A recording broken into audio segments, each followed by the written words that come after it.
KL ராகுல் பத்தி பேசியே ஆகணும். வேற லெவல் பேட்டிங். அந்த ஒரு ஃபிளிக் ஆன நம்ம குரூப்ல நான் போட்டேன். அந்த ஃபிளிக் ஆடுறப்ப முடிஞ்சிச்சு. தம்பி நம்மால் நின்ட்டாரா, அவ்வளவு மேட்ச் முடிஞ்சிருச்சு. லாஸ்ட் ஓவர் போனா கூட அவர் வின் பண்ணி கொடுத்துருவான்ற மாதிரி ஒரு எக்ஸப்ஷனல் நாக்கு. அந்த நாக் அப்பவே தெரிஞ்சிச்சு அவங்க பக்காவா ஆட போறாங்கன்னு. அவங்க இப்பயும் எந்த மேபி எதுவுமே அந்த அளவுக்கு ஒர்க் அவுட் பண்ணணும்னு அவசியமே இல்லை. ஏன்னா ஒரு கிளீன் பேட்டிங் ஆர்டர் இருக்கு.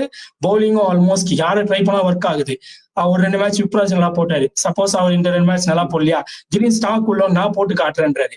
சப்போஸ் அக்ஷர் பட்டேல் ஒர்க் ஆகலையா, திடீர்னு முகேஷ் குமார் இன்னைக்கு அவர் நல்லா போட்டாரு, 4 விக்கெட் எடுத்தாரு. இத்தனைக்கும் மோஹித் சர்மா டிராப் பண்ணி சமீரா சேர்க்கிறாங்க. அவர் நல்லா போட்டிருக்காரு. அவர்லாம் அன்எக்ஸ்பெக்டட். அவர்லாம் அவங்க டீமுக்கே இவ்வளவு நல்லா போடுவாரான்றது சான்ஸே இல்லை T20ல. இங்க திடீர்னு அவர் அடியும் வாங்கியிருக்காரு. ஒரு வாட்டி கொல்கத்தால போன வாட்டி ஆடுறப்போ அடியும் வாங்கினாரு.